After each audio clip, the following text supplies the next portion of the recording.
O Senhor esteja convosco, Ele está no meio de nós.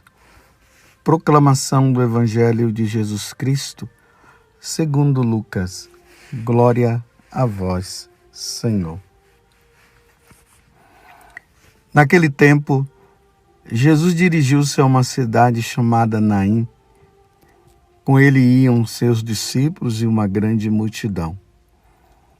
Quando chegou à porta da cidade, eis que levavam um defunto, filho único, e sua mãe era viúva.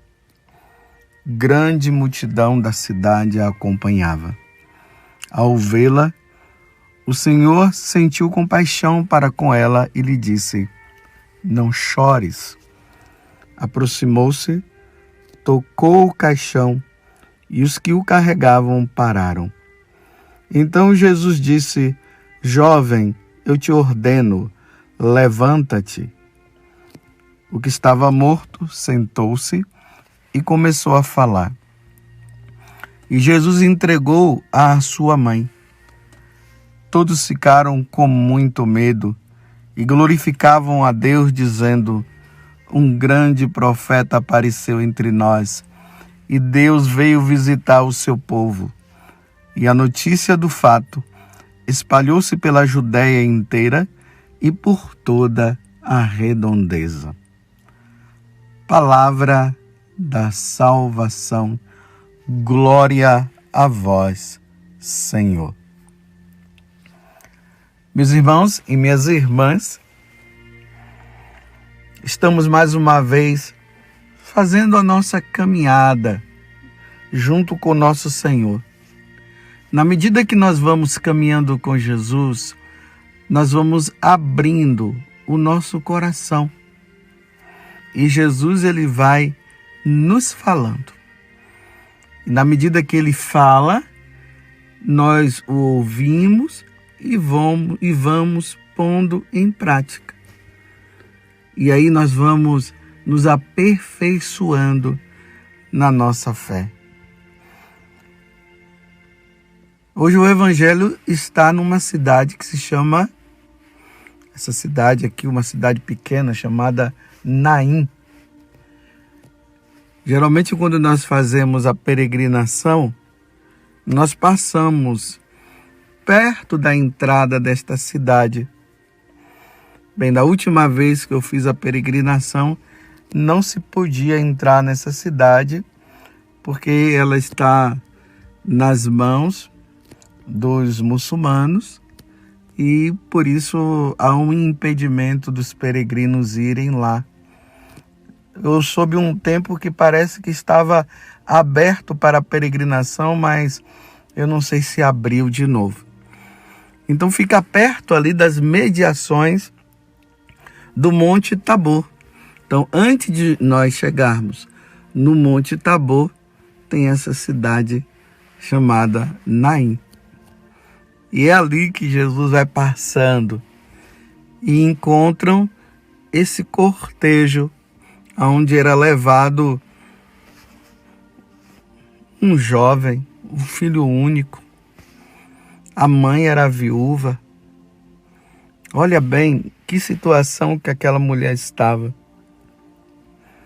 Viúva, e o único filho que iria ajudá-la no futuro faleceu. São situações do desígnio da nossa vida com Deus neste mundo que muitas vezes nós não sabemos compreender. Uma mulher viúva, um único filho, e perde ainda esse filho e fica só. Mas nós sabemos que de tudo Deus vai tirar um bem. Diante, meus irmãos, de qualquer situação na nossa vida, por mais dramática que seja, nós devemos sempre nos colocar nas mãos de Deus. Porque Deus é quem nos guia, é Deus que nos leva. Deus, na sua infinita sabedoria, Ele sabe como as coisas devem ser conduzidas. Nós é que muitas vezes não sabemos. Mas eu estou contextualizando para vocês entenderem a situação que a mulher estava. Agora ela ficou sozinha, sem ninguém. E aqui diz que quando Jesus viu aquela situação daquela mulher, ele teve compaixão. Que bom. Nós temos um Deus que se compadece com as situações difíceis que os seus filhos, que o seu povo passa.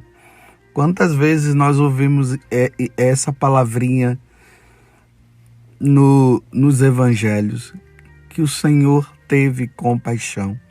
Então Jesus fala para ela, não chores. Ele aproximou e vocês viram,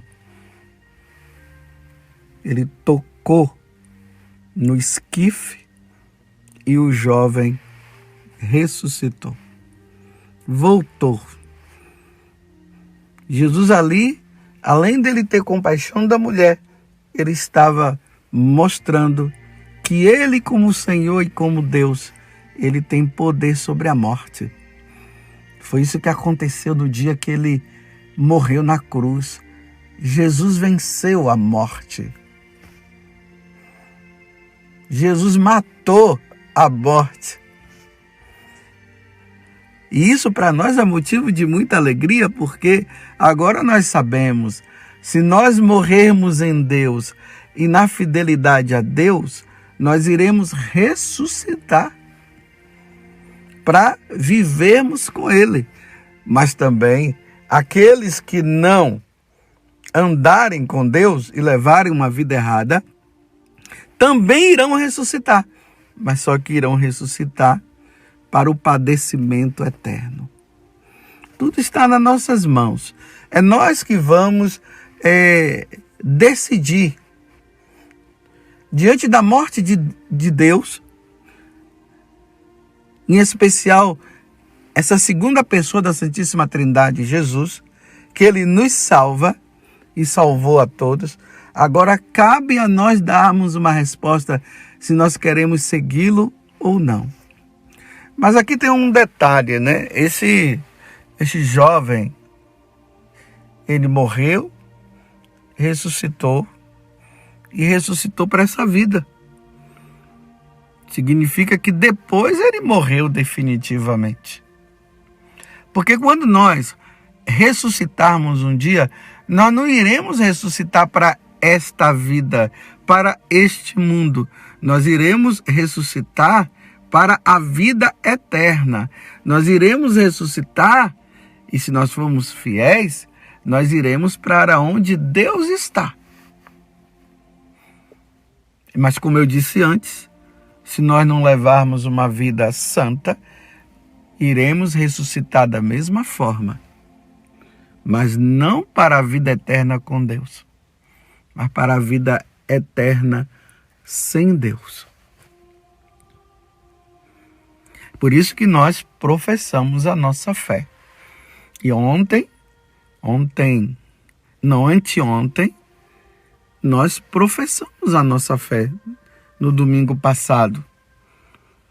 Logo após a homilia, o sacerdote convidou todo mundo a ficar em pé e ali nós professamos a nossa fé dizendo que nós cremos na ressurreição da carne, nós cremos na vida eterna e nós terminamos dizendo amém, assim seja, é o que nós cremos na vida eterna. Um dia, meus irmãos, nós iremos ressuscitar. Primeiramente, a nossa alma sairá do nosso corpo, nós iremos diante de Deus para prestar conta dos nossos atos. Ali nós receberemos a sentença, como está escrito lá na carta aos Hebreus, no capítulo 9, o versículo 27, que nós morremos e em seguida nós somos julgados. Aqueles que morreram santamente, sem nenhum pecado, direto para o céu. Aqueles que morreram com pecados veniais, ressuscitará, a alma irá para o purgatório. E aqueles que morreram em estado de pecado mortal irão para a condenação eterna. Essa é a nossa fé, é a fé da igreja e é nisso que nós cremos. Por isso, diante de Jesus, que venceu a morte, nós temos, meus irmãos, que lutar. Aqueles que estão numa vida de pecado mortal, tira o pecado mortal da tua vida. Se confesse e comece a levar uma vida santa. Aqueles que já baniram o pecado mortal, lutemos agora para vencer os veniais e os defeitos, para tentarmos morrer e ir direto para o céu. Mas como dizia Santa Teresa d'Ávila, que não existe uma pessoa tão santa que não mereça um purgatório antes. Então, se nós não formos direto para o céu, que pelo menos nós passemos pelo purgatório, estaremos salvos. Será um tempo de purificação da nossa alma? Será sim, será um tempo. Mas iremos para o céu assim. A situação das almas no purgatório é essa. Elas estão passando por essa purificação, por esse sofrimento de saber que está ali, vamos dizer assim, na antessala, preste para entrar na sala, mas ainda não pode entrar. E ali estão contando com as nossas orações, com os nossos sacrifícios, porque as nossas orações, os nossos sacrifícios, as nossas penitências, as missas celebradas na intenção dos nossos entes queridos, ajuda a diminuir o tempo dessas almas no purgatório. Ajuda a diminuir o tempo. Então rezemos, peçamos a Deus pelas almas que estão no purgatório. Agora, meus irmãos, quem morre em estado de pecado mortal vai direto para o inferno. E eu sei que nem você e nem eu queremos isso. Não vamos brincar mais, né? Não brinquemos. Essa é uma verdade, meus irmãos. Diante daquelas pessoas que ficam fazendo brincadeira, dizendo que não é bem assim e tal. Aí tem aqueles que dizem que não existe condenação, que todo mundo vai para o céu. Ou aqueles que dizem que o inferno não existe, só existe o céu. Ou diante daqueles que dizem isso aí tudo é conversa fiada da igreja, quando morreu acabou. Para essas pessoas, a única coisa que eu posso dizer para elas é o seguinte: quem morrer verá o que vai acontecer do outro lado. Mas como eu creio naquilo que a igreja ensina, e como eu creio naquilo que nosso Senhor ensinou, eu vou dizer para vocês, meus irmãos, eu estou lutando para ganhar o céu. A morte de Jesus não pode ser em vão na minha vida. Se Jesus, com a sua morte, abriu a porta do céu para mim, meus irmãos, eu não posso mais brincar. Eu estou falando para vocês de mim. Cada um fale de si. Eu não posso brincar mais. Eu não posso permitir um pecadinho mortal. Estou falando assim, o pecadinho mortal é uma forma de falar. Eu não posso permitir o pecado mortal na minha vida. Eu não posso. Eu não posso, meus irmãos. Depois de ter levado e ter passado por um tempo aqui na terra, labutado, lutado, e depois não ir conviver com Deus no céu, não estar com o meu Senhor no céu, não vai ser fácil. Não, eu não quero isso para mim. Eu quero o céu. Eu quero a eternidade. Como eu sei que você também quer.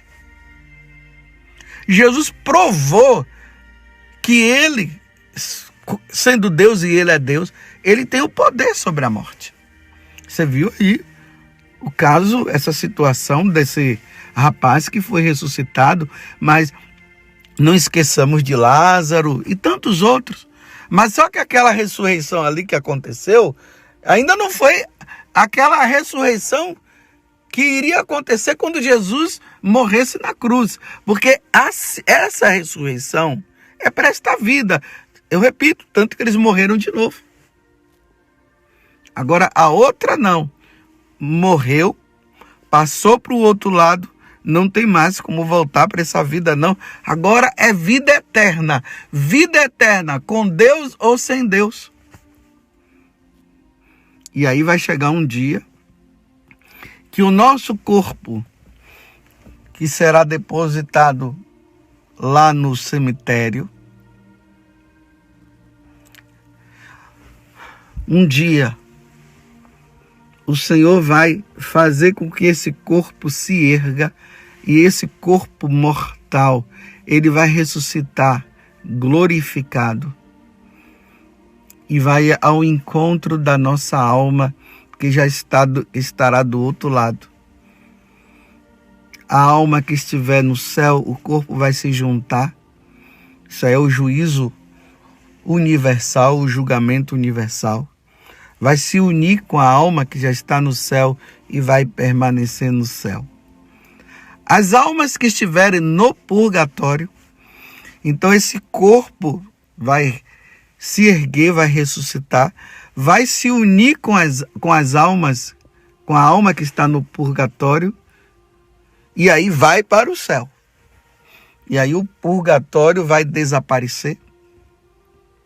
E aquelas almas que estão no inferno, o corpo irá ressuscitar e vai se unir à alma que está no inferno e vai permanecer no inferno para sempre. E aí, meus irmãos, só vai sobrar esses dois estados, céu e inferno. Alegria e tristeza. Você compreendeu? Então eu pergunto para você, como está a tua vida? Você tem levado uma vida santa?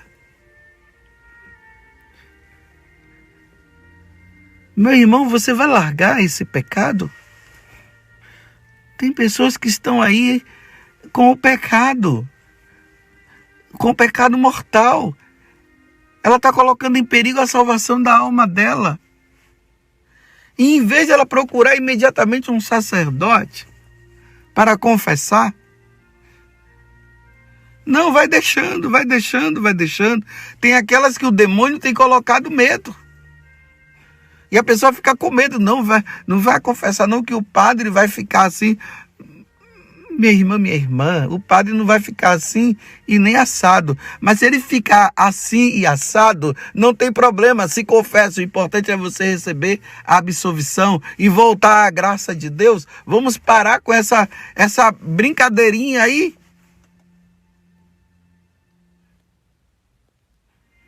Salva a tua alma. Salvemos a nossa alma. Enquanto é tempo, não vamos deixar para depois, não. É hoje, é agora. Salvemos a nossa alma. A ressurreição desse jovem é uma prefiguração da nossa ressurreição.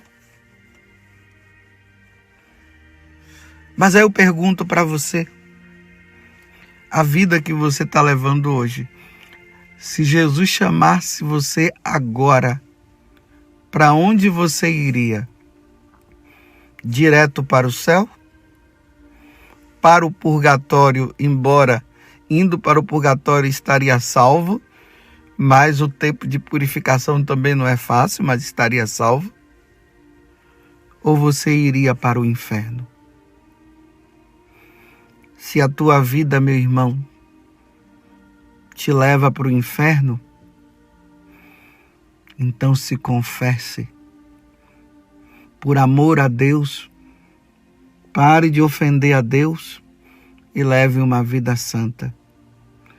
Para que um dia, com a graça de Deus, nós possamos todos nos encontrar lá. Que Nossa Senhora interceda por nós. Diante da paixão, diante da encarnação, da paixão, morte e ressurreição de nosso Senhor, que Nossa Senhora interceda por nós, para que nós, quando formos diante de Deus, nós possamos ir em estado de graça. Ó Virgem Maria, não permitais que eu viva e nem morra em pecado mortal. Em pecado mortal eu não hei de morrer, porque a Virgem Santíssima há de me valer. Louvado seja nosso Senhor Jesus Cristo, para sempre seja louvado, e a nossa Mãe, Maria Santíssima.